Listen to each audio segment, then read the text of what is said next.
Hi everyone, I'm the Rambling Photon, and today I'm going to be talking about the LGBT cultural movement through the lens of my cultural framework and propagation of culture in general. So in the traditional model, there are two sexes, and that's it. Two sexes, two genders. You have male and female, and you pair bond. You have person one and person two, right? And for the purposes of reproduction, and so this is just propagation of the species, a male and female pairing is good, right? Now, luckily for us, this covers the vast majority of people in the sense that our species is probably going to propagate. However, this, when viewed purely as a cultural thing, that's not the only way that you can propagate your culture, okay?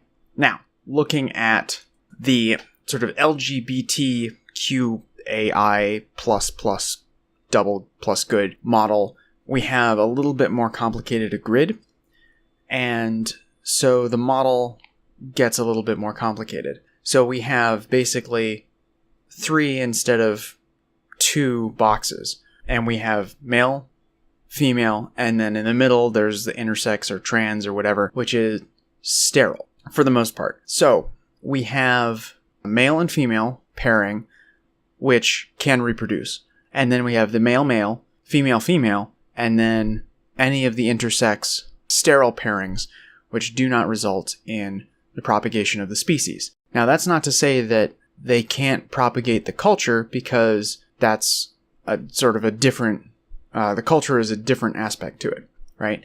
But if this behavior ends up getting normalized to the point where people who are bi, right? So when we include people who are bisexual, we're going to be having people who might be indifferent to either male-female or male-male or female-female, whatever. They don't care as long as they're with somebody. That if we have enough people doing that, the society might end up losing some of the propagation of the species. And I mean, there are other cultural forces at work, obviously, but all other things being equal, if people start pairing off in ways which will not result in children, we will expect to have fewer children in the next generation, right? So all that means is we need to make up the difference somewhere else. And the way we do that is by converting unconverted population into this culture, okay? So the problem is that you need to have a reservoir of unconverted people in order to, well, convert them.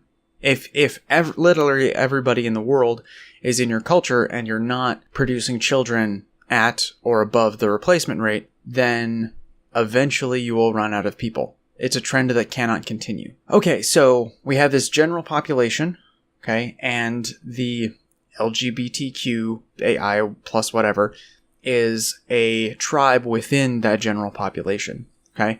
Now, this particular picture is not to scale because the actual population of LGBTQ, as far as I know, is pretty small. Something like at most 10%, maybe, and probably not even that, okay? But the actual size is not particularly important to this argument. But we can include sort of the allies, the A in the LGBTQA group. And that group is significantly larger. And I'm going to sort of categorize them as the low reproduction. Now, this is a relative term. They're going to be slightly lower than the other, sort of the general population, right? Because there are a higher percentage of pairings that are not producing children or not as easily able to produce children, which means at least marginally it will create fewer children, okay? Now, there's also the sort of traditionalist, which are anti-LGBTQIA friendly in the sense that they discourage the same-sex partnerships compared to heterosexual partnerships. So they will be relatively high reproduction, okay? So over the course of time, what you'll have is sort of the group that encourages reproduction will generate more people and expand compared to the group that needs to pull in members from the general population in order to sustain the same size tribe.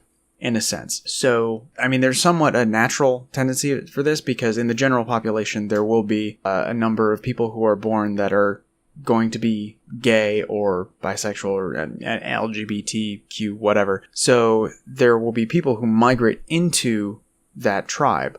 But then tribe B is going to be growing because they are producing more people. They are making babies compared to the tribe of the LGBTQA blah blah, right?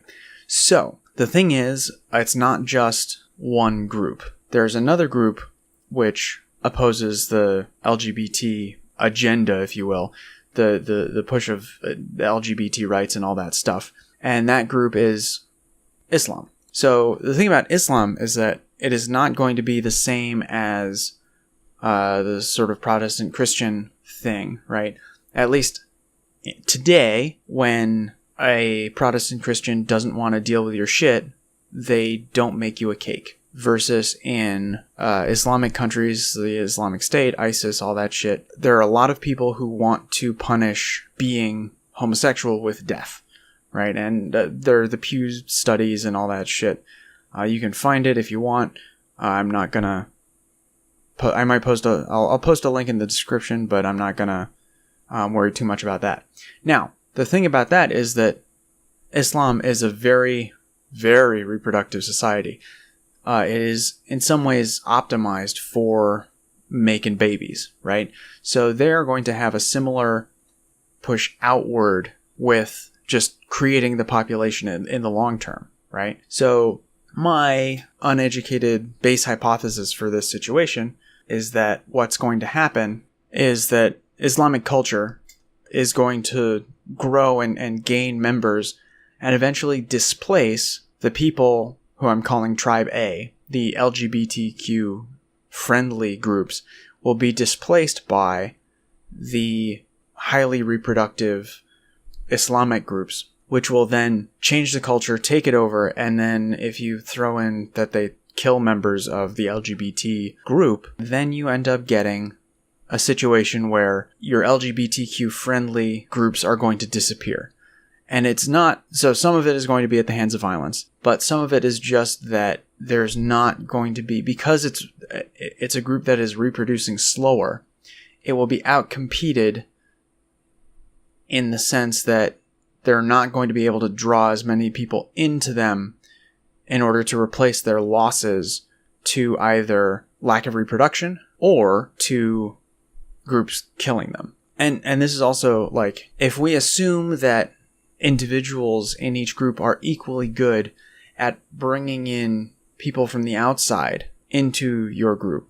Now, this is not the greatest assumption, but for comparison, it makes it tractable, right? Because if that's different, then there's no conclusions that we can come to without knowing that data. But anyway, so if we assume that the conversion, sort of the incoming conversion rate is the same with each of these groups, then the LGBTQ friendly groups are going to die out because they can't compete in terms of reproduction, and they're just not able to catch up in a sense. And so they will be outcompeted. They will be subsumed by the higher production groups. Now, that's not to say that that's a good thing. I wouldn't consider it to be a good thing. I'm not an ally of it. I mean, like, they can have their equal rights, that's fine. But it's an issue that we need to be aware of in our cultural alignment.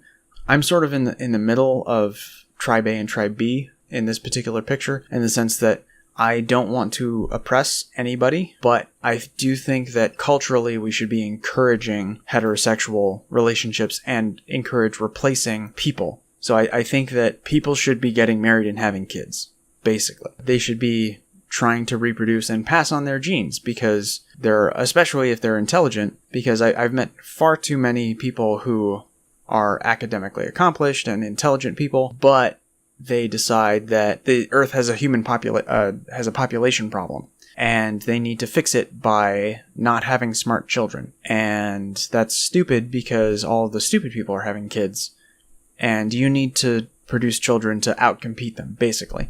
And if you don't, then the world is going to be worse off. and we don't need the world to be worse off. Anyway, so that's been some of my thoughts on sort of the cultural dynamic that we're going to see with the LGBTQ group versus sort of traditional groups, and particularly traditional religious groups, and the cultural dynamics between them. So if you like my content, like, share, subscribe, all that shit. I've been the Rambling Photon. Hope to catch you next time.